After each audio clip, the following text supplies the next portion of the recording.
En el crudo invierno del 7 de febrero de 1951, el capitán Louis Millet se agazapó al pie de la colina 180, cerca del río Anne. El viento helado le mordía el rostro mientras inspeccionaba el brutal paisaje que tenía delante. La compañía se preparaba para el asalto. De repente, el fuego de un francotirador quebró el silencio. Las balas silbaron cerca de Millet y sus hombres. Uno de sus pelotones quedó inmovilizado bajo el fuego enemigo.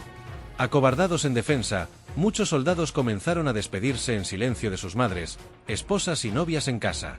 Pero no el capitán Millet. Sin dudarlo, se movió rápidamente para apoyar al pelotón restante. Reuniendo a sus hombres, los preparó para la carga colina arriba en medio de una lluvia de balas. Con las bayonetas listas, la colina 180 debía ser tomada. El éxito de la operación Thunderbolt dependía de ello.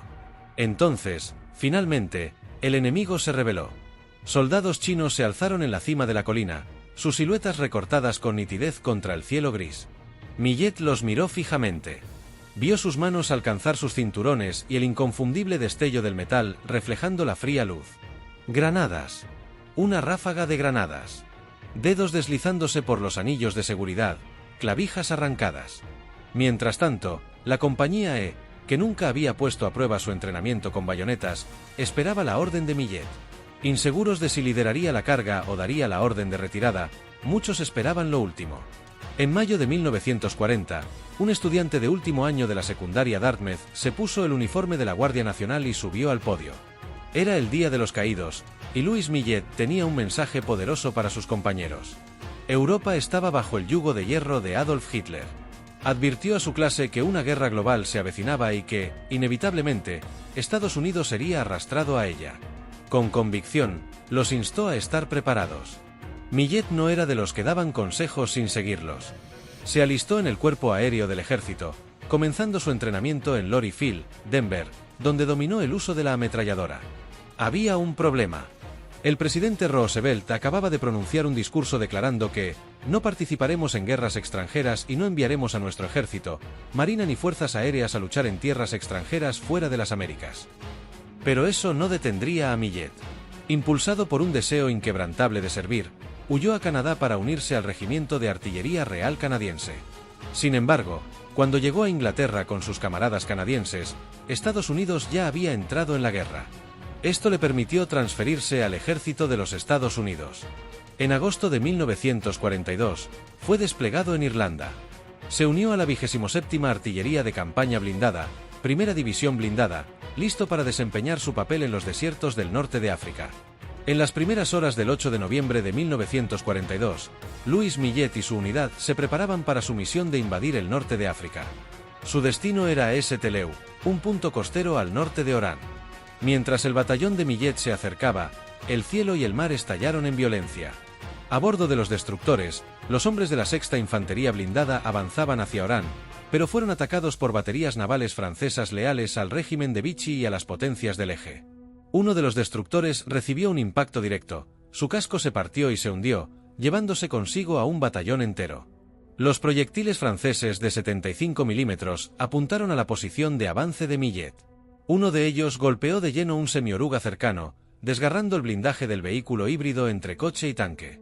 Imperturbable, Millet dirigió la carga hacia adelante, atravesando el fuego enemigo. La mayoría de su unidad logró desembarcar a salvo.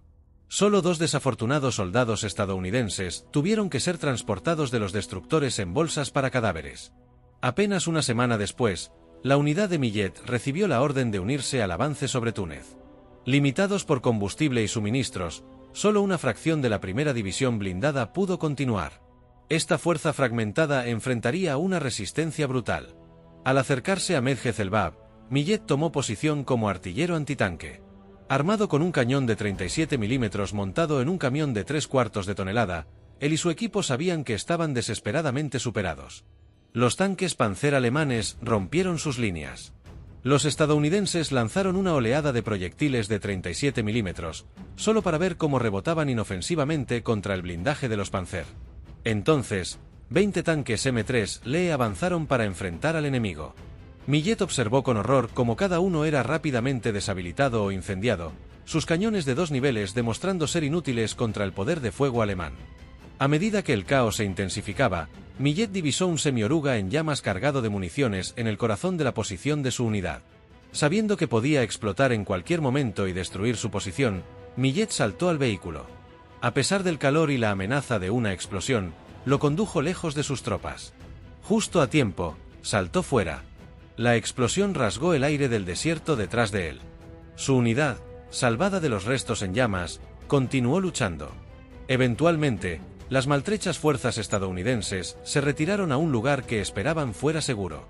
No lo era, y los soldados lo bautizaron amargamente como el Valle Struka. Los bombardeos aéreos diarios de los temidos U-87 Stukas traían una destrucción constante. Millet y sus camaradas sobrevivieron solo al refugiarse en trincheras dispersas en las laderas del valle. A principios de 1943, Millet volvió a encontrarse en primera línea, esta vez en el paso de Kasserine, en Túnez. Estacionado en Tabesa, su entrenamiento con ametralladoras en Lori Field se pondría a prueba de la manera más extrema, operando un semioruga equipado con 2 ametralladoras calibre 50. Millet vio un Messerschmitt M109 lanzarse en picado por la carretera hacia su posición. Apretó el gatillo y desató una ráfaga de disparos. Sus balas dieron en el blanco, atravesando el parabrisas y alcanzando al piloto. Millet observó cómo el avión enemigo giraba fuera de control y se estrellaba contra el suelo. Este acto le valió un ascenso a cabo en Italia. Después de un año en combate, el ahora sargento Millet fue llamado aparte por el teniente Crick en Nápoles. Su pasado en las fuerzas canadienses finalmente le estaba pasando factura. Crick negó con la cabeza y le dio la noticia con desaprobación. Sargento Millet, ayer fue sometido a un consejo de guerra por deserción. Fue declarado culpable, multado con $52 y sentenciado a 30 días de trabajos forzados. Furioso, Millet escribió una carta mordaz a casa.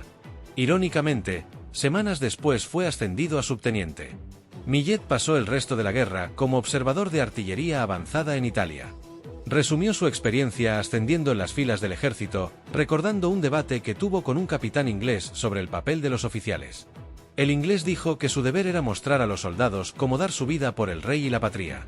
Millet replicó: "Yo dije que pensaba que era para mostrarles cómo luchar". Las potencias del eje fueron derrotadas, pero la lucha de Millet continuaría. La Segunda Guerra Mundial había terminado, pero la Guerra Fría estaba en marcha, y Corea era el siguiente destino de Millet. El 5 de diciembre de 1950, Louis Millet, recientemente herido y sin poder caminar, fue subido a la fuerza a un pequeño avión de observación Stinson L-5 junto al capitán James Lawrence. Los dos volaban a baja altura sobre el helado campo coreano cuando divisaron un caza sudafricano derribado, un Mustang F-51, volcado sobre un arrozal detrás de las líneas enemigas. El capitán John Davis, su piloto, estaba varado. Lawrence inclinó el L-5 hacia abajo y aterrizó junto a los restos del avión. Millet saltó y levantó rápidamente a Davis, asegurándolo en su asiento y atándolo con firmeza. Luego, cojeando, salió del avión, listo para enfrentarse solo al enemigo. Justo cuando la aeronave estaba lista para despegar, una patrulla china los avistó. Los soldados enemigos abrieron fuego, las balas rebotaban en el delgado fuselaje del L-5. Millet intentó subir de nuevo al avión, pero no pudo. Lawrence realizó un despegue arriesgado, esquivando los disparos. Llevó a Davis a un lugar seguro y luego regresó por Millet. Pero cuando volvió al lugar, Millet había desaparecido. Lawrence sobrevoló la zona desesperadamente, buscando señales de su compañero. Finalmente, justo antes del anochecer, vio una silueta emerger de las sombras. Millet había sobrevivido solo, una vez más detrás de las líneas enemigas. De regreso en el campamento, los agradecidos pilotos sudafricanos le entregaron a Millet una botella de whisky. Tras ser transferido a la infantería como comandante de la compañía E, Louis Millet no perdió tiempo en hacer cambios. Cada escuadra recibió 2 fusiles automáticos Browning, BAR, y cada soldado ahora llevaba de 4 a 6 granadas de mano en lugar de solo 2. Por aquel entonces, interceptaron documentos chinos en los que se afirmaba que los estadounidenses temían el combate cuerpo a cuerpo y el acero frío. Indignado, Millet ordenó que cada fusilero fijara una bayoneta en su fusil M1 semiautomático y la mantuviera montada en todo momento. Él mismo hizo lo mismo, recurriendo a su entrenamiento canadiense para los ejercicios de bayoneta. Durante las marchas, practicaban con haces de paja y lanzaban estocadas contra los taludes de barro, afilando su preparación para el combate cuerpo a cuerpo, que pronto les alcanzaría. El 7 de febrero de 1951, el capitán Louis Millet lideró a la compañía E, compuesta por aproximadamente 100 hombres, en una misión crucial por las traicioneras pendientes de la colina 180, como parte de la Operación Thunderbolt. Apoyada por 2 tanques blindados, la unidad avanzó con cautela, escaneando el terreno en busca de actividad enemiga. La compañía G debía asegurar el flanco izquierdo, pero se retrasó. Millet, sin querer arriesgarse a ser rodeado, situó a su tercer pelotón en reserva para proteger ese flanco vulnerable. Entonces, los hombres del tercer pelotón detectaron movimiento en la cima de la colina 180. Millet corrió hacia los vehículos blindados. Las ametralladoras calibre 50 rugieron con vida, el ensordecedor fuego de armas rasgando el aire inmóvil. Con los tanques proporcionando fuego de supresión, Millet volvió al pelotón posicionado en la carretera para unirse al flanco izquierdo en el arrozal. Con bayonetas caladas y la sombría determinación reflejada en sus rostros, los soldados cargaron a través del resbaladizo y helado arrozal. Los gritos galvanizantes de Millet atravesaron el estruendo de la guerra mientras los hombres sorteaban el traicionero terreno. Llegaron al pie de la colina 180, donde un terraplén ofrecía una cobertura crucial contra el fuego enemigo. Cuando se preparaban para ascender, oscuros globos comenzaron a surcar el cielo. Los chinos estaban lanzando granadas de mano en medio de ellos, cuyas explosiones levantaban tierra y metralla por los aires. Millet sintió el escozor de la metralla morder su espinilla, el dolor irradiando por su pierna. Recordando el mordaz impacto del acero, dijo: «Me dolió como el infierno en la espinilla, pero no estaba gravemente herido». Siguiendo su enloquecida carga, los hombres avanzaron, escalando el terraplén. Cuando Millet alcanzó el punto medio, se giró para evaluar a su unidad. La línea se había vuelto irregular. Algunos soldados habían frenado, otros se detuvieron para disparar sus armas. No confiaban en el filo letal de sus bayonetas. Consternado, Millet sintió una oleada de frustración. Rápidamente, volvió a arengar a sus hombres. En medio del caos, Jim Chang, un soldado coreano de la compañía de Millet, detectó tropas enemigas a la izquierda. Chang abrió fuego, sus disparos abatieron a los soldados enemigos. Millet cargó hacia una tripulación de fusil antitanque enemiga. Se enfocó en su objetivo. La posición en forma de V del enemigo se hizo evidente. Un soldado al frente, flanqueado por otros 2 a cada lado. A medida que se acercaba, Millet se lanzó, hundiendo su bayoneta en el pecho del artillero, silenciándolo al instante. En la calma posterior, la adrenalina se disipó y sintió el agotamiento abrumarlo, un marcado contraste con la ferocidad del combate momentos antes. Con la Guerra de Corea cerrada como capítulo de la historia, las páginas se volvían para abrir un nuevo frente, la Guerra de Vietnam. Entre 1968 y 1970, el capitán Louis Millet operó en Laos como asesor del controvertido programa Fénix en Vietnam. Su misión era interrumpir la influencia del Viet Cong en pueblos y aldeas, recopilando inteligencia y organizando emboscadas para capturar a líderes clave de la insurgencia. Durante este caótico periodo, Millet se vio envuelto en una crisis mientras patrullaba una aldea montañosa. Sin previo aviso, fue rodeado por 350 Montagnards, tribus obligadas a servir bajo el mando del Viet Cong. Estos guerreros, cansados del combate, se acercaron al jefe provincial, desesperados por negociar su regreso a casa. Su comandante, Aorat Sin, estaba paralizado por el miedo. Creía que sería arrestado si intentaba negociar. Reconociendo la gravedad de la situación y sintiendo simpatía por su deseo de librarse del yugo del Viet Cong, Millet dio un paso al frente con valentía. Se ofreció a sí mismo como rehén para garantizar la seguridad de Ao. Los Montagnards, aunque todavía inseguros, se sintieron ligeramente más protegidos al contar con un héroe estadounidense condecorado como garantía ante la despiadada represalia del Viet Cong. Finalmente, liberaron a Millet, pero más tarde supo del sombrío destino de los Montagnards. Tras la toma de control del norte de Vietnam, fueron capturados y ejecutados sumariamente.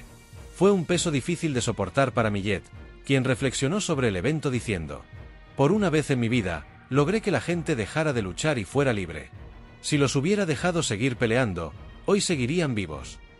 Los honores militares de Millet incluyen la Medalla de Honor, la Cruz por Servicio Distinguido, la Estrella de Plata, 2 Legiones al Mérito, 3 Estrellas de Bronce, 4 Corazones Púrpura y 3 medallas aéreas. Pero cuando llegó el momento de reconocer sus hazañas en Vietnam, su corazón ya se había alejado de la gloria superficial de las condecoraciones, diciendo: «No aceptaría ninguna condecoración estadounidense. No estaba allí por reconocimiento personal, sino para ayudar a ganar la libertad de un pueblo».